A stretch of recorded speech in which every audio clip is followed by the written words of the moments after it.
internet of value at Ripple, we're thinking much bigger than just cross-border payments. It's kind of like Amazon with rare books in the early days, just this market happens to be a $10 trillion market. We are at a historic turning point.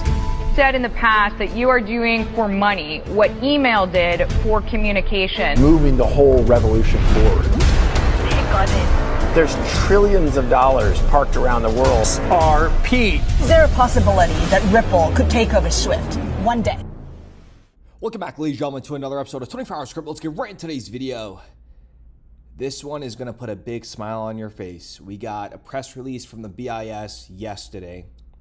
We have a little video montage that I put together with your one and only Jess Cheng. Previously worked at Ripple, the IMF, the Federal Reserve of New York. Shall I go on? Cheng has more than a decade of experience handling and shaping the regulatory aspects of a broad range of payment services and technologies, spanning traditional systems and cutting-edge payment products. So she was the Board of Governors of the Federal Reserve System in Washington, where she served as a senior counsel in Monetary Affairs and Payment Systems section.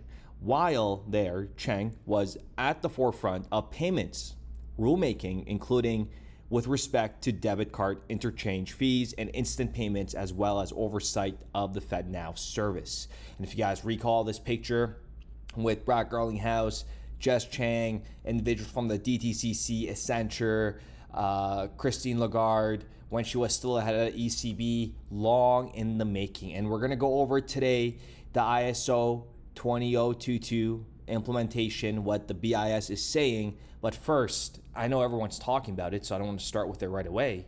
But my goodness, Brad Garlinghouse dropped this picture that blew up. Okay, it currently has 5 million views. It is all over Twitter. You guys have seen it. Brad Garlinghouse, Donald Trump. Ladies and gentlemen, what are the odds that we publish this video a day before this picture gets published by Brad Garlinghouse? Wow.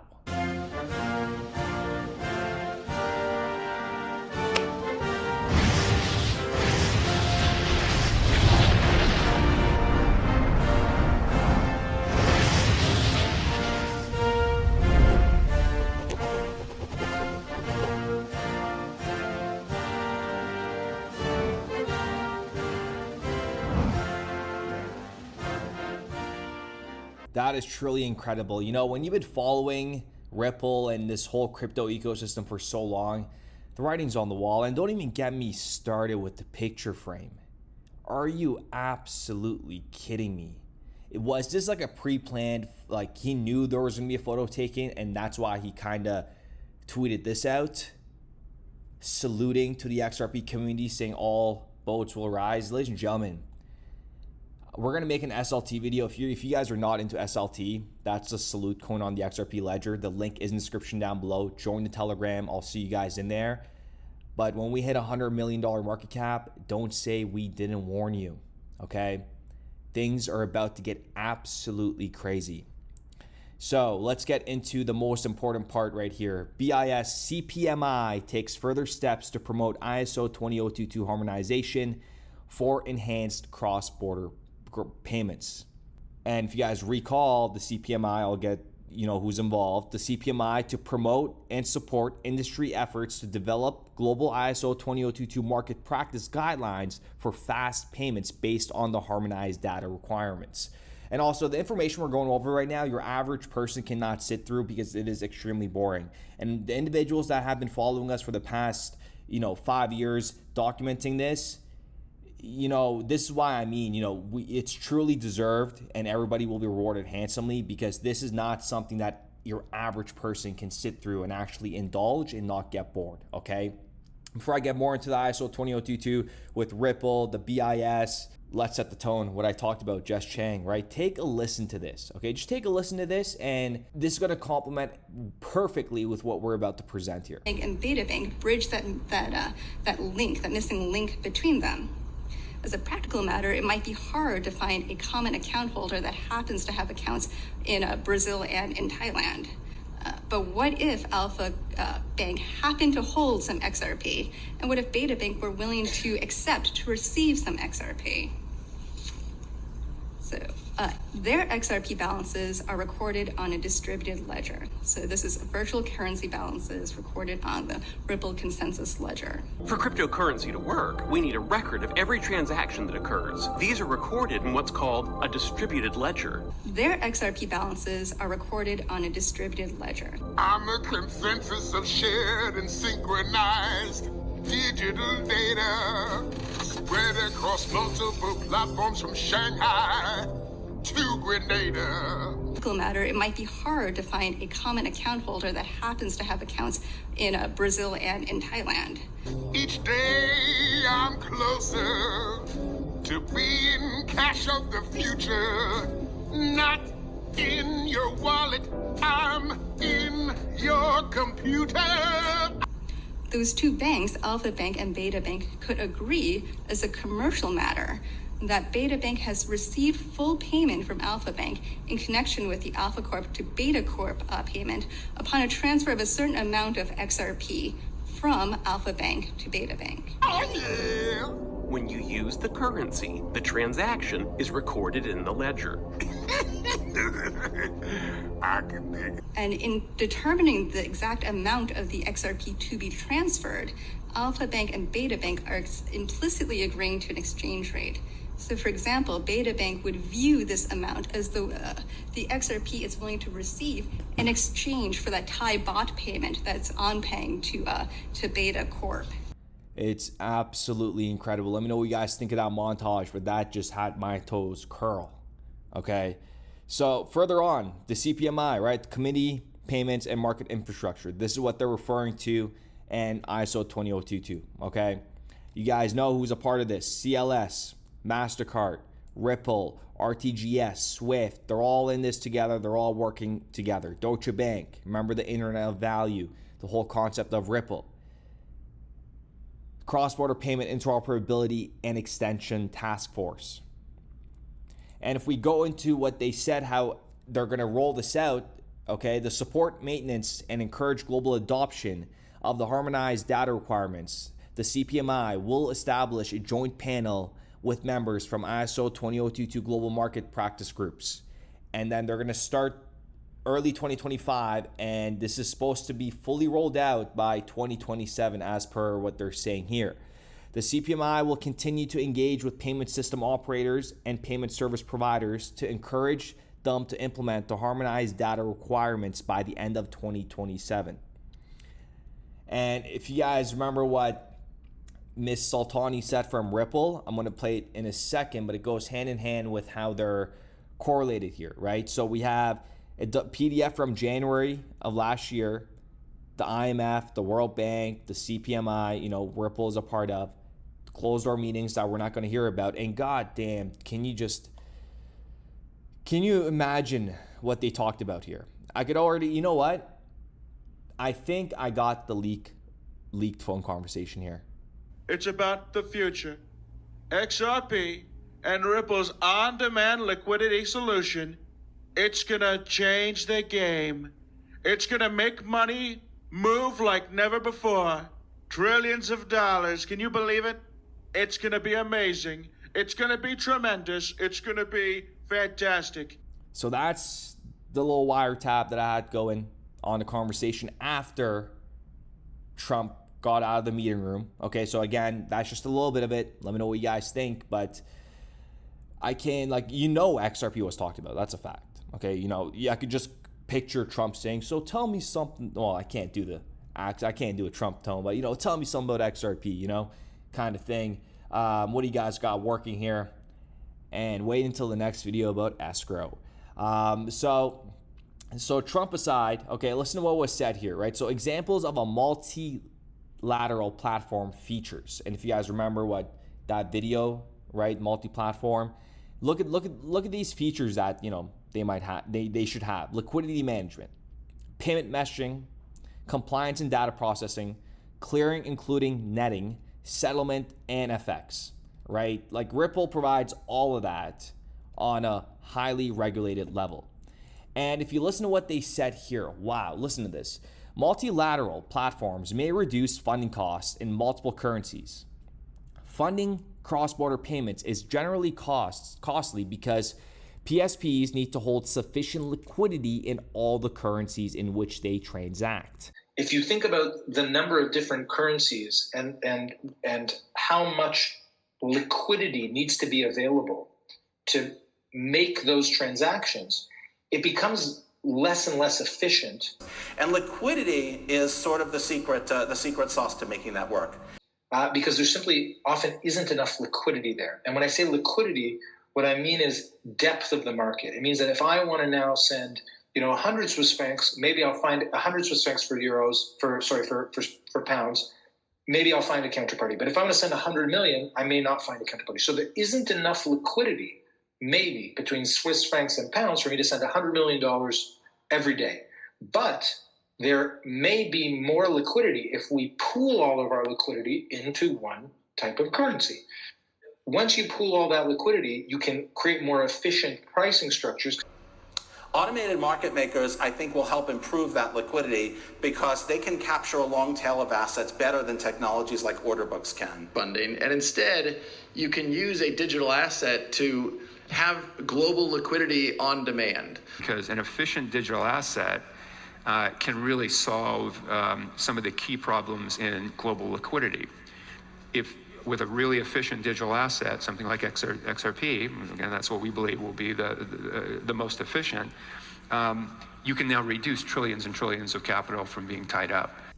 If PSPs are unable to readily exchange funds from one currency to another, their liquidity can be tied up in individual currency pots. However, if a multi-currency platform achieves sufficient reach, participants may be able to pool their liquidity on the platform in a way that they can reduce liquidity demand compared with maintaining a multitude of currency accounts at correspondent banks or participating directly in many domestic payment systems. I'm going to play this one more time. Akbank, are you able to accept XRP and give me Turkish lira? Here's 100 lira worth of XRP. Here's 1 million lira worth of XRP.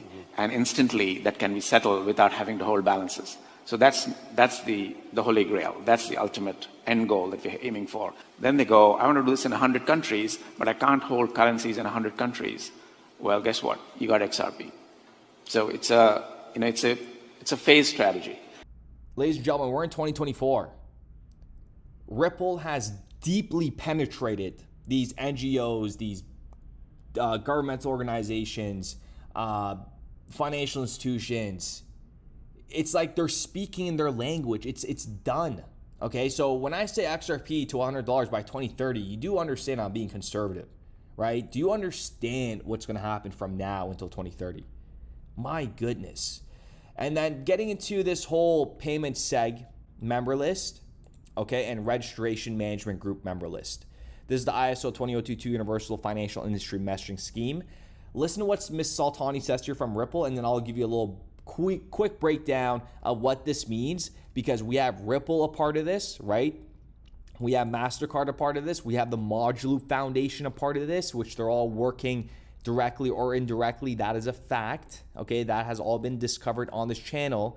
And, you know, what's really going on here? You know, we have Japan, and then we even have Nacha, right? Ripple, Singapore, South Africa. These are all big names to Ripple in general, right? Accenture has been a Ripple partner since pretty much their inception, right? They're all here. So, Ms. Saltani, go ahead. So, ISO 20022 is a global standard for financial information exchange. This enables interoperability between different systems, straight-through processing of payments, and rich data transfer. And it'll also foster competition because it's open and flexible. At Ripple, we've been aligned with ISO 20022 from day one. We've always recognized that this is the direction of payments and it'll be better for everyone. And we were really a first mover on that front. We've also joined the standard body to help contribute to how payments will shape in the future. So the fact that, you know, Ripple and RippleNet, they named it differently in both sections, being included for the payment seg member list and the ISO 20022 Global Market Practice Group, it pretty much signifies, like, you know, their central role in shaping the future of global payment infrastructures. And the payment seg oversees the evaluation and standardization of ISO 20022.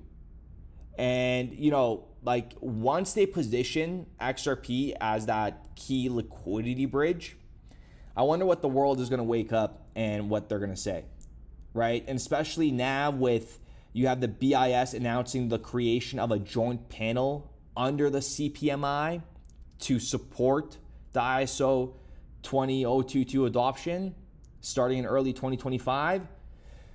Ladies and gentlemen, Ripple's presence in these influential groups places them at the forefront of driving interoperability and efficiency in the global payment ecosystem, right? This strategic positioning pretty much strengthens XRP's role as a scalable, fast, and their, regulatory compliant digital asset as a perfect settlement and liquidity tool for the new financial infrastructure that is being built. So with that being said, ladies and gentlemen, I do appreciate every single one of you guys. Let me know what you guys think in the comments down below. Unbelievable, this picture. Truly iconic. It is absolutely, truly iconic. That's all I could say. Let me know what you guys think in the comments down below of the video montage of what's pretty much, I find this comical, the BIS Innovation Hub. Just putting this out there. And given what we actually have to solve this problem now, just come on, guys. Think out loud here. And even if we go to, again, the Interledger Protocol website 3 years ago, look, Interledger, which is Ripple, Module Foundation, they're all interlinked and have been for a very long time, and they have been just analyzing this whole ecosystem. So with that being said, we'll be back with another episode. Don't let these, if you're worried about these markets, taking these drawbacks and you're panicking, I don't think anybody's panicking, but you're going to look back at these days and you're going to say, wow, I was such a little loser going crazy out after, for these little drawbacks when we're trading handsomely above, $10, $20, $30, $40, $50, $80 years to come, okay? Even months to come. Expect the unexpected. That's all I got to say, okay? You very well know what's going on behind those closed door meetings. They know what's going on, okay? We could only get all the breadcrumbs, and finalize the puzzle here, but this is some crazy stuff. I can't even make this stuff up. And to all the Riddlers out there, I've been in this ecosystem for so long. I remember when Riddlers first came out of nowhere. But listen, I never doubted them because throughout my journey in this crypto ecosystem, the amount of times these Riddlers were all, right, it's truly incredible. And for anybody, here's the thing, if anybody comes into this ecosystem and says, oh, Riddlers are blah, blah, blah, no, you're actually an airhead. You just haven't been in this ecosystem for a long time, or you haven't paid attention to this ecosystem. And for the individuals that have been following this journey forever, right? This stuff's it adds up perfectly from time to time. It's actually incredible. So with that being said, we'll be back with another video. We started building RippleNet with the thesis that crypto liquidity would eventually be able to support robust global payments, large payments. RippleNet was designed so that customers seeing the benefits of our fiat-based network could flip the switch to ODL once the market was mature enough. And this is exactly what's happening. Flip the switch.